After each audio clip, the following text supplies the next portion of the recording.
Hey everyone, Jim T. Graham with RC Groups. I'm super stoked to be on this interview. As you probably know, in front of us are Josh and Lee from Flite Test. What's going on, guys? Oh, it's great to be here, brother. Doing good. Well, it's the only thing going on right now is just the nasty weather outside where we can't fly. Right. Well, the good thing about bad weather is it allows you to focus on things that you probably wouldn't be doing if it was pretty outside. So Like I building. try to pick those things sure. up.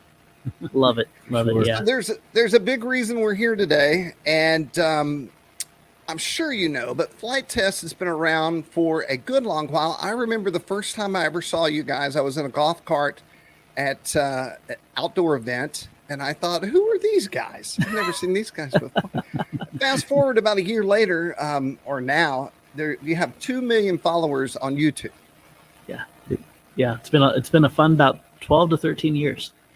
Believe it or not, time has gone fast. So the thing that I think, if somebody were to ask me why is Flite Test important, it's important because there's certain aspects of the hobby and certain demographics, ages, and experience levels. And the thing Flite Test does is it talks to people who want to fly and who are getting into flying, and you create a low barrier where you make it easy for them to step into airplanes, and you make your own kits now that people can buy and sell, motors. I was looking at your list of vendors, and it's just crazy. It's growing every day. And thank you for recognizing that too. Like, our number one passion is flighting people, and we want people to get as far as they want into flight. And whether it's, towards the drones, towards the helis, towards obviously fixed wing is our main strength. We want to be able to kind of give them that entry point, and then, grow them, and then also hand them off to the next relationship that can, continue them on. We are so deep into the building aspect, which I think was one thing that was really, as a child, I'm romantic about it, but I think that is a crucial part of the hobby that needs to be brought back. And fortunately, a lot of the community has agreed. And I think anytime I hear someone say that, people aren't building planes anymore, I'm like, yeah, they are. Yeah. And it's better than ever, in my opinion. Well, the minute that you realize that you can fix the thing that you break, because if you fly RC, you're going to break something. Yeah. But if you think going in that day, I can fix this if I break it, it takes most of the stress off. And stress may be the number one problem with flying RC is you're stressed about losing the airplane that you've worked so hard to get in the air, Oh, 100%. And back when I was building, we would spend 3 to 4 months on a plane, up to $400 building it, and I'd fly for 40 seconds. And if I didn't have an amazing dad that was encouraging and taking me over that process again and again and again, I wouldn't have gotten through it. Well, now people just don't have that kind of time in life. They also don't have that kind of revenue where they can invest in that over and over and over again. So we use common, simple, everyday materials. It may look funny putting a barbecue skewer or a popsicle stick on an airplane, but it's amazing. And when you build these foam board models, instead of being 3 months, it's 3 hours. Instead of being, $400, it's under $100, the price of a video game. And when they crash, they can just immediately go back and build it again, tape it back together. And you're right, it lowers the stress, it lowers the financial burden, it lowers the time, but all the benefits, it's seeding those passions for people to say, like, okay, I can build something that can overcome the law of gravity. And I think just that's an amazing, special thing. Oh, yeah, for sure. And the thing that the channel really brings across, there's two things. There's the fun that you guys have with the builds and the challenges and the crazy, crazy things that you do. But it's also how real, Josh, you are and the whole team. And that these are just guys like us in the field having fun. And that's why it's so entertaining, I think. Oh, thank you for that, brother. The gentleman to my right, I guess your left, however it's in, Lee, he was actually part of my life before Flite Test even began. And it started as just a flying ministry. And we were teaching people how to fly and how to build. That was one reason why the time, constraints were so important, because people didn't have those kind of luxuries. But we started as a family and as friends, building, flying, creating together.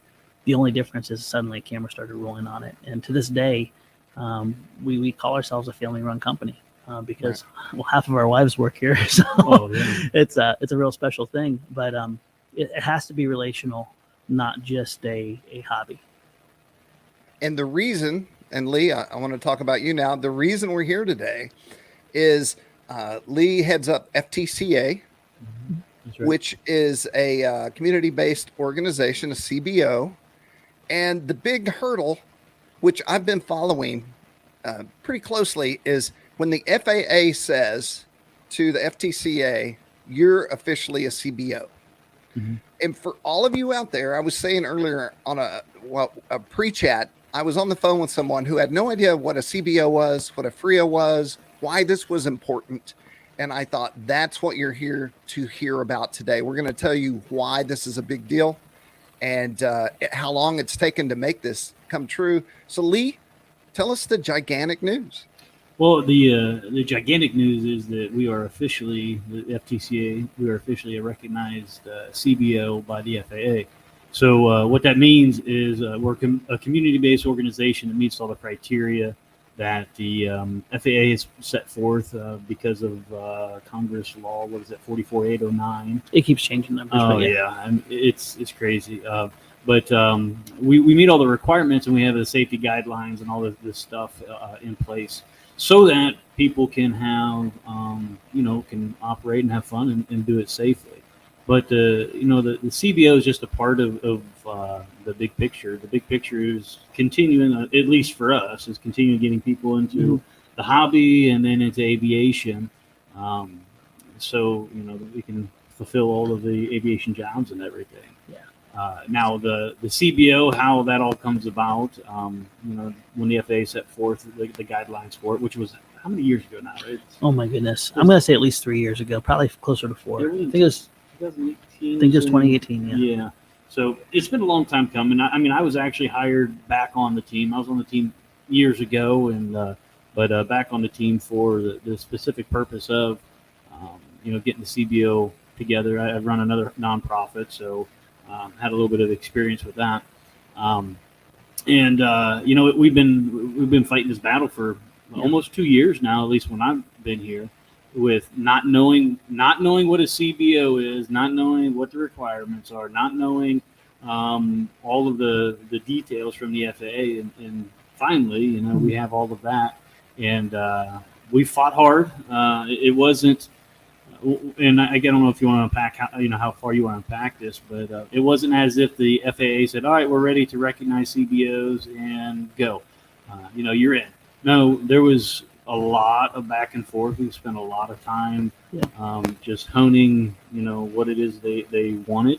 And now that we are, like you said earlier, Josh, it's just the beginning, because we've got a lot more work to do now, because the CBOs are in place now for the fact, or I should say, for the sole purpose that we can not only facilitate and help our community grow and everything, but we can facilitate FRIAs. And be the ones that apply for FRIAs. And for those who don't know what a FRIA is, it's a FAA recognized identification area. And that FAA recognized identification area is solely purposed for when remote ID comes out. Yeah. And so it's interesting how it's remote ID and it's CBOs and it's FRIAs and all of this stuff kind of gets intertwined. Well, and just to give context and back up a little bit, Jim, basically what happened about 5 years ago when the FAA was going through reauthorization, Congress put a bunch of regulations that they were expected to fulfill. One was CBO, another one was a knowledge-based test, another one was remote ID, which is terribly unfortunate. And along with the different regulations and requirements they did, that obviously posed a huge burden to getting people in the hobby. And the number one goal of Flite Test is to get people in the hobby and connect people through common activities. So we saw a direct issue that was going to be a really big deal, that if we have these burdensome laws and regulations come down, that's going to just scare people away even more from the hobby. So, cost can be a factor, crash can be a factor, but also, unfortunately, regulation can be a factor. Can I fly? Am I allowed to fly? Am I allowed to? All those questions, they just added another burden, to the community to have to overcome. And we fought really, really diligently with things like remote ID. They kind of proposed it in an order where first there'll be CBOs, then there'll be a knowledge-based test, then, FRIAs will be established, and then after that, we'll have remote ID. The order got all just terribly thrown out the window. Where CBOs ended up being the very last thing, which through the priority and how this could be easily rolled out in a way that was non-impactful for the community or minimally impactful for the community, it was just thrown out the door. And, I think that's kind of how the government works, unfortunately. Yeah, it had more of an adverse effect than Yeah. anything, because I think that one of the things that we hear with inside of our community and the RC community as a whole is just the how remote ID is ruining everything, and the FAA is out to ground us, and there's so much discontent out there. Frustration. Yeah, it is frustration, because no one knows what's going on and what to do and how to do it. And, Yeah. So the headline here is, you're a CBO. Mhm. You can now have FRIAs, which means to the listener out there that if you're flying at the right place, you don't have to have remote ID. That's exactly right. Exactly right. And the neat thing about that too is, remote ID technology, it's all over the place in price range right now. And some people, and I'm not going to disagree with them, don't want to have it on their plane, whether they can carry it or not. Right. Imagine, we have 10,000 kids currently doing aviation STEM, FT STEM, and loving it. Imagine now suddenly if you put that burden of remote ID on them, just how detrimental it will be to getting those future pilots to be passionate about flight. Remote ID, we fought really hard when that advisory circular came out to make sure that it was not network based, that there was as many options to be as economical as possible. And but even if it was a small purchase, it's still a burden. It's still a financial burden. Right. FRIAs are nice because you are not required to have that remote ID, and that kind of, you can get that in schools, you can get that at flying sites, you can get that where you meet with your friends and family. Our goal now as a CBO is to be able to facilitate that, because that was one of the requirements. You just can't apply for a FRIA. Right. CBOs have to do it, and we want to make sure we represent our community and can give them back their flying site as quickly as possible, so there's no concern about being compliant to the new regulations. Right, and part of that, part of the reason that the CBO is the one that has to apply for it is that the FAA wants to make sure that there are safety guidelines being followed. So, at the end of the day, it is for safety. What do they say? Safety first. But I honestly don't think that they're just trying to ground us. No. It's just kind of the optics that they look through, and it's unfortunate. I do not believe that bad characters are going to care about safety. I don't believe that. There's no evidence that says that that's ever a reality. But we also can't, with good conscience, bring people into the hobby and not educate them how to do it safely, number one, and in compliance with the law, number two. We have to give them that information, and we gotta just as the burden of getting the hobby was high, we gotta lessen the burdens financially and also, legally for them. Right. I mean, and that's something like with our FRIAs and our FTCA flying fields. Yeah. We're calling them F3s. With our F3s, that's going to be up to the individual group that is, maintaining that and everything, if they want to charge fees and do all that kind of stuff. But at the end of the day, it could be completely free for somebody who's never flown or is early on in their journey of flying to go out there and have a place to be able to do that. So that brings us to the next big phase. I hate that we did this before the call, but I said, you guys must be stoked. And they are. Yeah. It's been a lot of work. With the stoked comes the hard questions, which you may not even have the answers to yet. What are you going to do with CBO status? What are you going to offer? And the first thing that popped up in the news that when you posted this, somebody said, when can I get my FRIA? So people are ready to line up and do all the right things. Now we just have to figure out how to do it, right? Exactly. And ironically, Lee just went through this yesterday. It was within minutes that we had CBO recognition. He was already going through the process of how do you make a FRIA. And the reason that he was having to learn suddenly was because the process of how to do it was behind that wall. So it wasn't like we could even prepare or build a system to start creating FRIAs. And I don't think you slept last night. No, it was interesting how I went about doing it yesterday. And I don't have it done. So what I've done is like just the groundwork, because I was going through and I was taking screenshots of the, because it's all on an application form. Got to build a process for it. Right. So taking screenshots and trying to figure out the best way to go about it. So now we have at least, I believe I have an understanding how a CBO goes through it. Now an educational institution can do the same thing. Mm-hmm. I don't know what that looks like because that's still behind, that secret firewall as well. Yeah. But as far as what it looks like for us to submit an application, it will require the end user to do some homework on their end. It's not laborious at all. No. It's just a few things. Surprisingly, it was actually pretty practical. Like it really was. important stuff: longitude, latitude, Yeah. the area that you're flying in. Mhm. And it was just some very basic questions. But Lee's really gifted at setting up a process for that. And what will end up happening is once he has that, we'll be able to create FRIAs at hopefully a very rapid rate. Yeah, the idea is to automate it as much as possible. Yeah. So we'll have forms in which people can fill out, and then it'll be something that is not going to inhibit or prohibit somebody from wanting to turn their the field next to them into a FRIA where their friends can fly. Well, that's an important thing. Vision wise here, we're not here to set up clubs. We never called any of our groups clubs. We called them groups. And the reason is because what people see as a hierarchy are actually the people that fly the least and serve the most.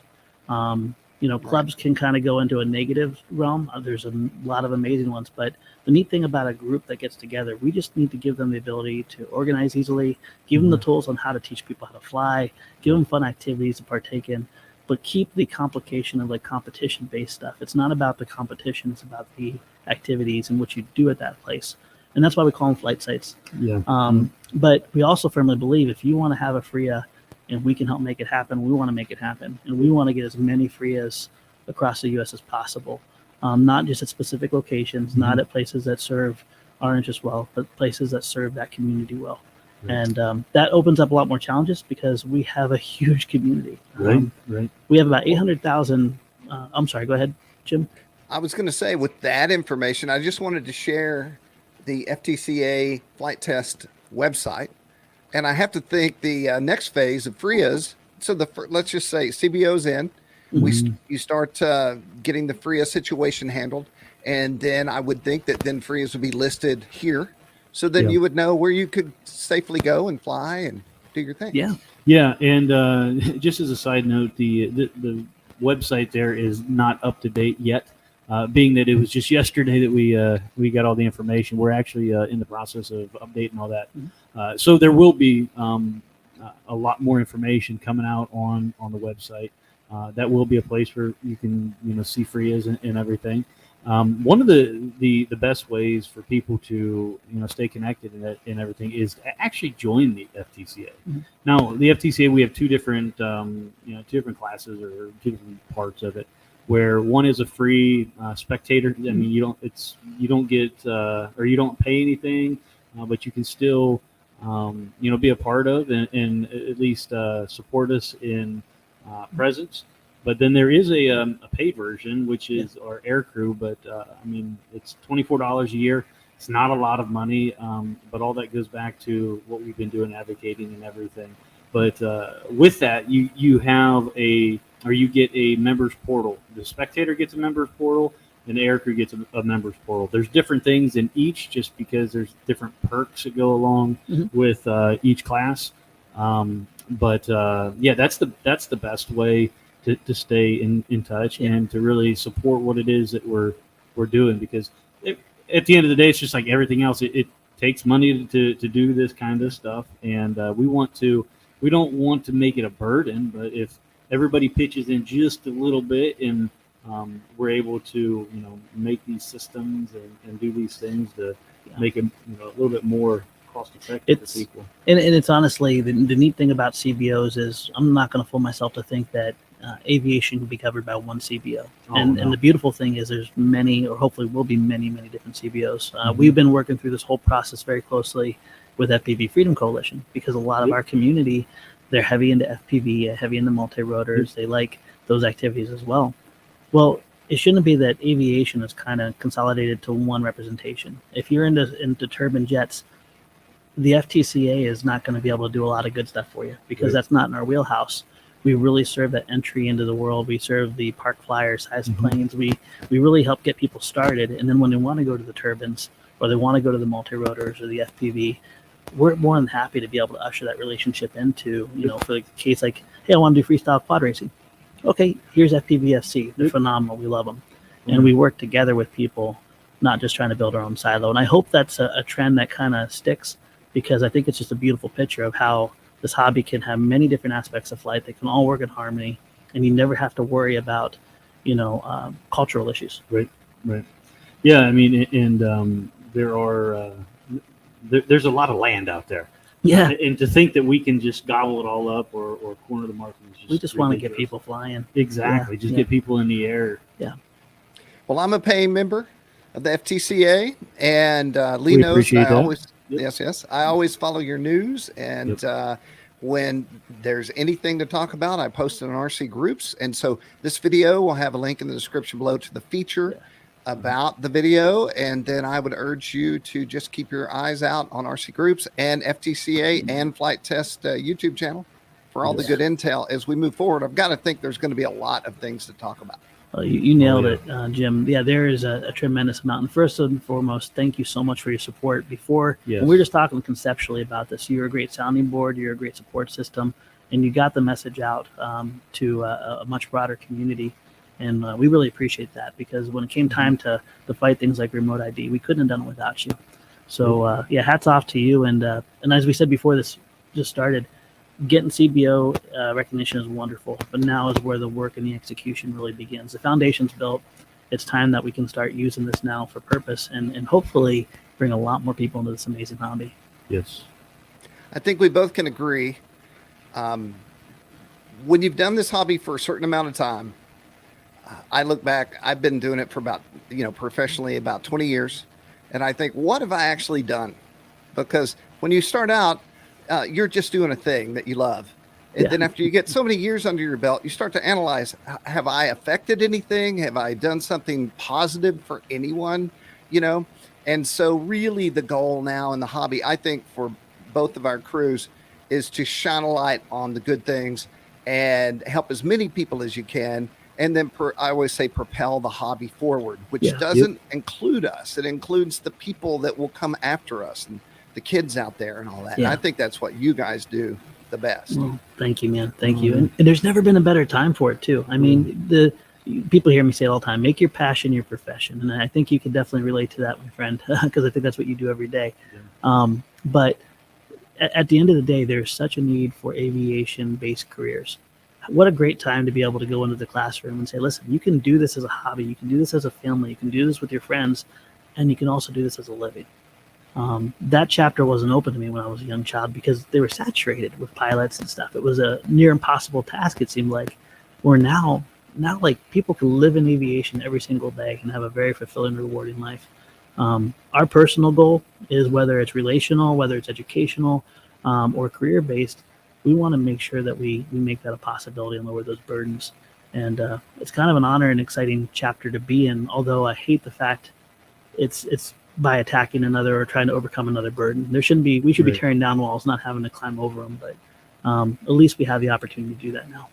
Oh, yeah. And one thing that when you're saying that, Jim, about looking back and seeing, what I've done and everything, what I love about Flite Test is we get a reminder every year of what it is that the impact which we've made, and that's Flite Fest.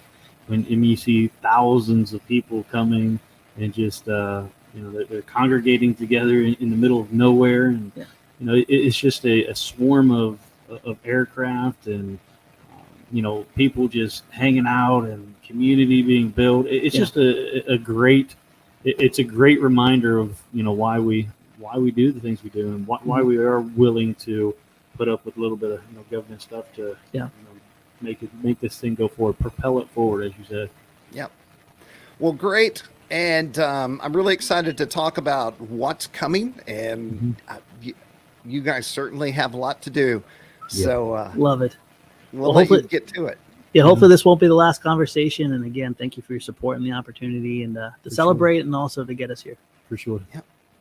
All right. So if you have any questions, post them in the comments below or on the feature article that I'm going to do, and then I'll pull those out. And when we do this again, I'll ask all your questions that you have, and that can be our next video. Guys, I appreciate your time, and huge congratulations. I know this is such a big deal.